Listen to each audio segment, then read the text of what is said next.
Hi, everybody. Welcome to English Digest. I'm Tom. Hi, I'm Stephanie. And today we're going to be talking about our article, which is entitled An Invitation to a Christmas Gathering. And, of course, that's what they were discussing last time. Charles and Sarah were discussing the agenda for the annual Christmas celebrations, and they came up with some ideas. And remember, later on in their conversation, Charles asked Sarah to send him the rules to the game, and then he was going to send out an invitation to all of the workers so that they would know what they need to do to prepare for this celebration, when to come, how much money they can spend, etc. Yeah, I think based on the way they talk to each other, I would assume Sarah was perhaps Charles's boss, or at least had more seniority at the company. She'd been there longer. So he probably gets assigned to write this up. Remember, he's got the invitation to write, and he's going to include the rules on how to play the white elephant gift exchange game. So this is what we're going to be reading now, what Charles's note is going to look like that he emails out to the rest of the company. Okay, so let's go through the invitation to a Christmas gathering. Let's listen now as I read it. Dear colleagues, as you are well aware, the year is nearly over and the Christmas season is fast approaching. Some of the managers have discussed the matter, and we've come to a consensus that we will cease having an annual lunch gathering.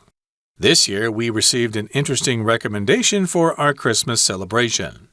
We've decided that a white elephant gift exchange would be perfect for our workplace. This type of gift exchange has a fun twist. Players can steal gifts from one another. Here are some rules regarding the format of the game. 1. Everyone must bring a wrapped anonymous gift to the party. 2. We will draw numbers at random to determine the order of unwrapping presents. 3. The first person unwraps a gift and shows it to the party. 4. The second person can choose to steal that present or unwrap a new one. 5. The game continues in this manner until the final person opens their gift. 6. At the end, a person who went first can decide to keep their gift and end the game, or they can steal a gift and the game will continue until someone declines to steal another's gift. Time, December 23rd. Location, second floor conference room. Budget, all gifts should cost no more than $500 NT. Please email me if you have any concerns or questions. Kind regards, Charles Butler. Okay, guys, let's dive in. Let's look at the invitation that Charles wrote in order to send out to his colleagues. Instead of writing, dear coworkers, we tend to use colleagues to sound a little bit more polished. It sounds a little more elegant than just saying my coworkers or dear coworkers. When my last job in New York, the firm was called KPL, Katzenbach Partners, but we would refer to ourselves as KPLers. So a lot of our memos would say, Dear KPLers. So maybe your company has a cute little name that you refer to yourselves as. Here it's just pretty bland, pretty blank, pretty generic. That's the word I'm looking for, generic. Dear colleagues. But you might want to come up with something kind of cute since it's a Christmas invitation. Exactly. And of course, this is a professional company, so they would address each other as their colleagues. When I worked at the gas station or at the Greasy Spoon restaurant or the mailroom, of course, everybody was just referred to as the employees. Dear employees, we've had a lot of recent complaints from customers, blah, blah, blah, something like that. But again, this is a professional setting, so they're addressing each other as colleagues. And as you are well aware, as you know, The year is nearly over and the Christmas season is fast approaching. Yes, indeed, that is a reminder to myself. The year is nearly over. Yeah. It usually takes me about a week or so to get used to calling the new year by the new numbers. Yeah. Of course, right now it's 2022, but just in a couple of days, we're going to have to start saying 2023. It's crazy. So, yes, the new year is approaching fastly, and Christmas usually happens just a week, a little less than a week before New Year's Day. So, yeah, they need to have a way to celebrate Christmas. Right. So some of the managers in different departments have discussed the matter, this, certain situation, and we've come to a consensus that we will cease having an annual lunch gathering. Oh, so they've decided just to get rid of that annual company or the Christmas annual lunch. They're getting rid of it. If you come to a consensus is a noun. It just means general agreement. It doesn't mean everybody agrees. It just means the majority all agree on something. Sometimes that's what you have to do in a big family, or if you have a big group of friends. You just come to a consensus. People are like, well, I'd rather do something else, but, since everybody else is more interested in, whatever activity, I'll go along with it. So a consensus, again, is just a general agreement of something that you've discussed. You've made a decision. And they will cease. Cease just means stop. They'll cease having this annual lunch gathering. That sounded kind of boring in day one, if you'll recall. Indeed. So, yes, they've come to an agreement or a consensus that they will stop having that annual lunch gathering because people dread that lunch. They're aware of that. And this year we received an interesting recommendation for our Christmas celebration. A recommendation is usually when somebody tells somebody else about you or about a restaurant you should go to. Right. Yeah, I want to have some Italian food. Well, I have a great recommendation for you. El Pepe's or whatever across town is a great place to go to. Pepe would probably be Spanish, but I don't know what they would call it in Italian. But in any case, they've got a recommendation for the Christmas celebration. And here's what they have decided. We've decided that a white elephant gift exchange would be perfect for our workplace. And we talked about exactly what a white elephant gift exchange is. It's similar to the Secret Santa, in which you draw a name and then you're supposed to buy a present for the person whose name is on that piece of paper. But you don't let them know because you're a Secret Santa. But I guess later on people find out who gave them the gift anyway. It depends on you, but that's Secret Santa. But the white elephant event is somewhat different. You did explain it in detail last time. It does involve more than just the Secret Santa event. It does. So this is a type of gift exchange, but the white elephant gift exchange has a fun twist. Something you don't expect is a twist. Maybe you've gone to a movie and there's this great twist at the end that you didn't see coming. So it had an ending that was very surprising or shocking. I love those kind of movies.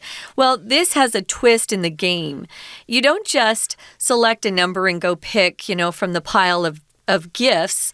No, this is one where everybody goes in order based on the number they selected. Like, I'm number 10. I go before Tom. Tom could be number 20. Tom can pick any gift that went before him. If someone unwrapped a gift from the big pool of wrapped presents, they can do that. If he sees something somebody else opened and wants their gift, he can grab that one. And then they have to wait and choose after him. So anyway, it's kind of fun if you get a chance to play. Here are some rules, Charles says, regarding the format of the game. The format of something is just how it's set up, how it's done, how it's arranged. We'll often use format to talk about documents that we write or type on the computer. What's the format? But we also use it for talking about parties or events. What's the format going to be like? Is it casual? Is it, sit-down dinner? What are we going to do? So that's what they're talking about here. How are we going to arrange it? How is it played? Yep, this is the arrangement of the game, and here's the first rule. Everyone must bring a wrapped anonymous gift to the party. So, yes, indeed, you buy a gift. You don't really have anybody in mind. You just buy a gift and then you wrap it, but you do not put a tag on it. Usually when you send somebody a Christmas present, you will put a tag on it or a label from so-and-so to somebody, etc. Or to would be the first one. To John from Santa Claus or whatever. But in this particular case, it's going to be anonymous or without a name. It'll just be a present with no information on it as to who bought it and who it's for. Right. Nobody is supposed to know who brought these particular gifts, although it usually comes out as you play the game who brought that, because some of the gifts that people bring are awful or very good. So everyone brings that wrapped anonymous gift, and then they draw numbers at random to determine the order of unwrapping presents. We just had a big bag, and you'd have to pull out a number. Okay. To be fair, so you couldn't see what you were pulling out. And of course, I've said this before, but the last person to go gets the best gift because they have the choice of anyone's gift that went before them.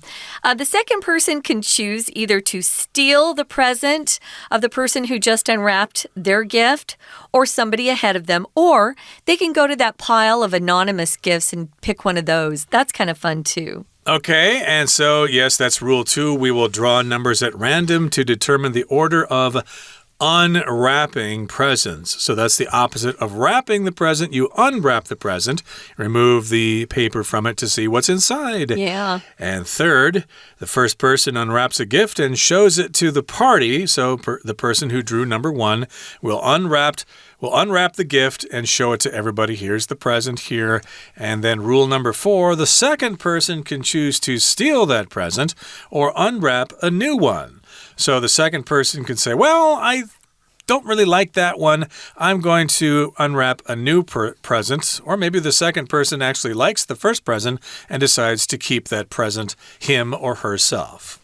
Right. So at the end, the person who went first can decide to keep their gift. And at the end of the game, they can also steal a gift. And the game will continue until someone declines to steal another's gift. It's fun.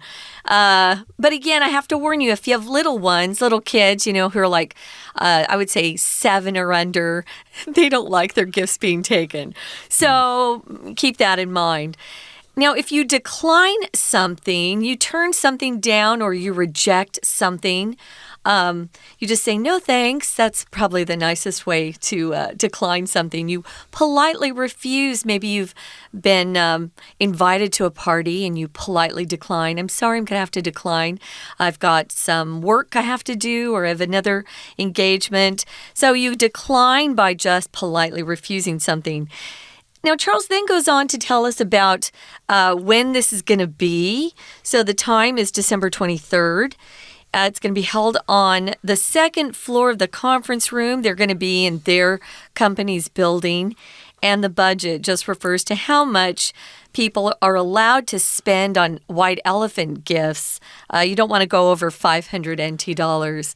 And try to keep, I try to keep as close to the number that they give us so everybody feels like they got something that's pretty equal to somebody else.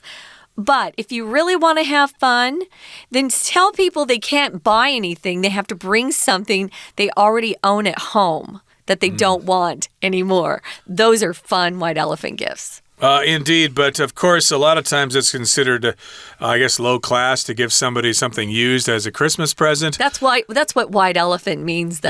Yeah, because this is a special kind of game, it's okay. You can buy a new present or an old one. Oh, that's fun too, though, Tom. I've played this game where they ask you to bring something you don't want from home and then something that you would like to get, like chocolate, a big bar of chocolate or something fun. Yeah. Okay, so you can bring 2. That would make the game. I'm sure there are different variants on this game depending on who you're playing with and what time of year you play it or whatever. Sure. So In this particular case, the Christmas party is taking place on December 23rd, which is a couple of days before Christmas. And this does remind me that when I was back in school, school would let out, I think on December 23rd, everybody would get Christmas Eve off, and then Christmas Day, and then the 26th, 27th, 28th, 29th, 30th, 31st, and then New Year's Day, and maybe a couple of days after that, and that was your winter break. So that's how it works for high schools and elementary schools in the U.S., and also for universities, although I remember the university winter break was much longer. It would probably last until mid or late January. That's nice, huh? Yeah, those were the good old days. So he wraps this up just by saying you can email him if you have any concerns or questions. And then he has that nice ending, kind regards, Charles Butler. So, yeah, that sounds like a pretty clear and well-worded invitation that he has written. So, yeah, kind of fun. We are, I don't know if our company is going to have a Christmas party. Probably not. Maybe because of the pandemic or whatever, yeah. Yeah, but I think we're going to hold off until the new year for Chinese New Year. Yeah, if it's an American company, you might have a Christmas celebration, but of course here in Taiwan, you'll have to wait for the Weiya, which is kind of similar to this, but in my experience, the Weiya is a much bigger deal. It takes place at night someplace in a special location that the boss of the company has arranged. And you go there and you hang out there for 2 or 3 hours or so, and there are all sorts of activities and you get lots of stuff to eat, and it's a lot of fun. I like the drawing that they always have at those Weiyas. Yep, drawing for prizes. Yeah, that's fun.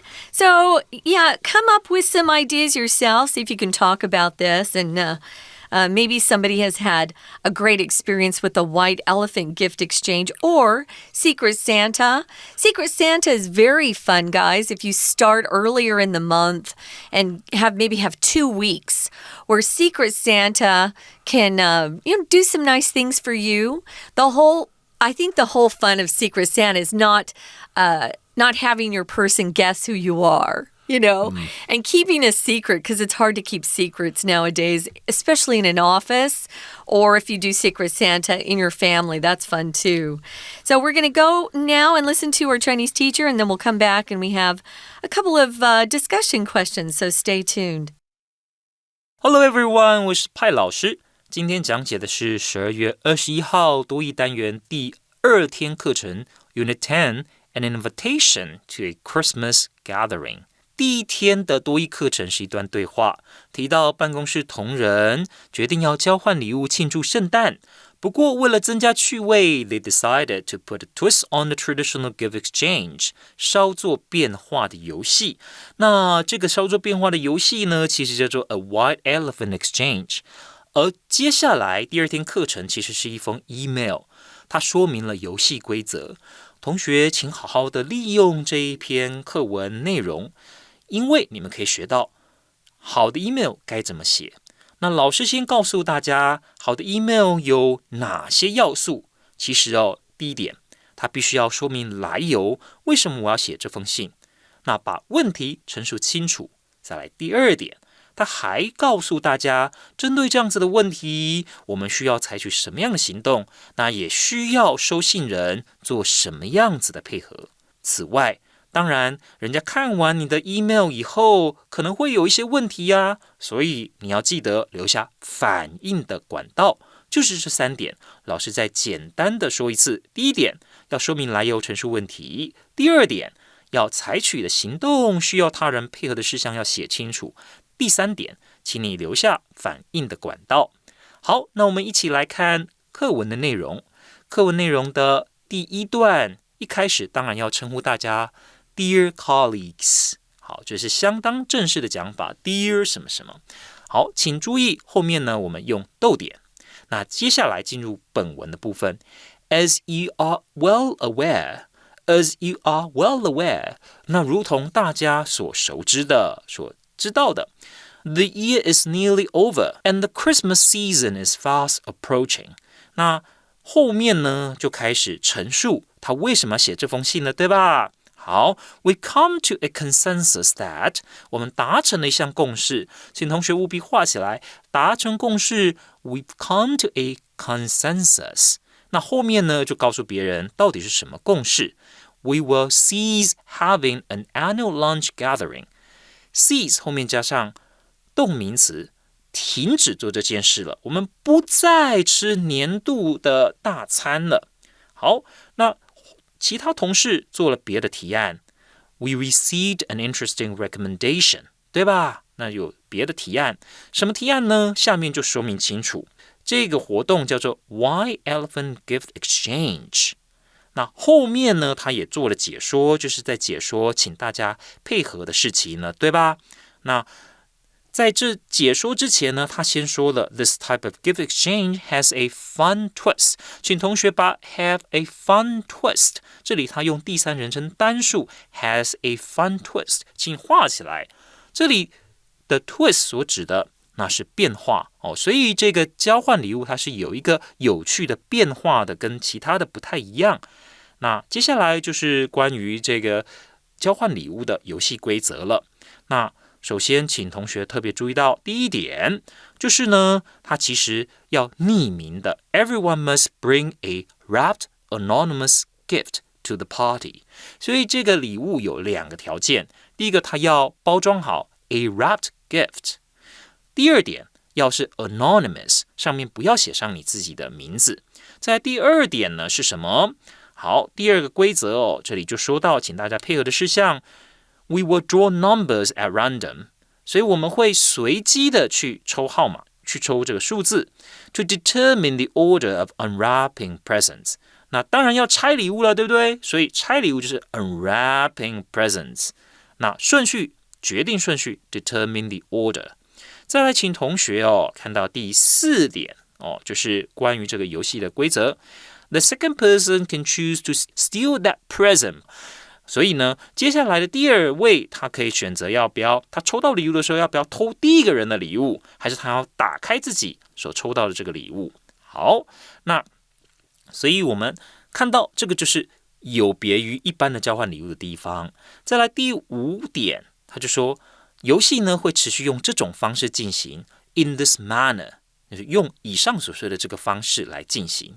最后，请看到第六点，这里讲到了。这个游戏什么时候才会结束呢？那除非最后这个回到第一个人嘛，那他如果拒绝去偷别人的，他对自己拿到的礼物，他觉得心满意足，他愿意打开的话，他如果拒绝去偷别人礼物 ，decline to 就是拒绝婉拒去偷别人的礼物的话，那游戏就结束了。那最后呢，我们知道这个 email 他写的非常的清楚，要告诉别人时间、地点。Time, location， 还有一个重点就是礼物不要买的太贵，对吧？所以是有 budget 的。什么是 budget 呢？就是 maximum cost。所以买礼物的时候不要买的太贵。那这个呢，我们也可以把它称之为 budget。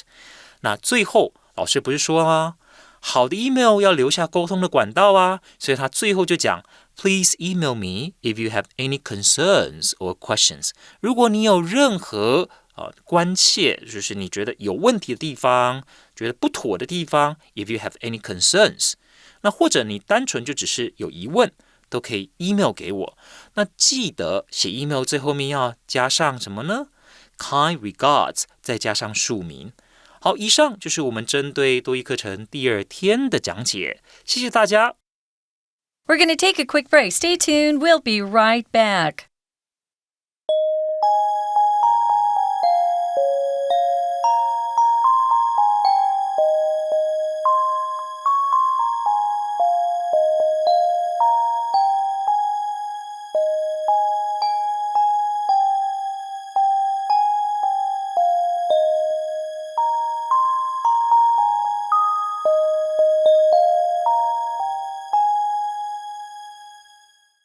Okay, everybody, it's time for us to have some discussion questions, and we'll ask these questions and we'll answer them as best we can.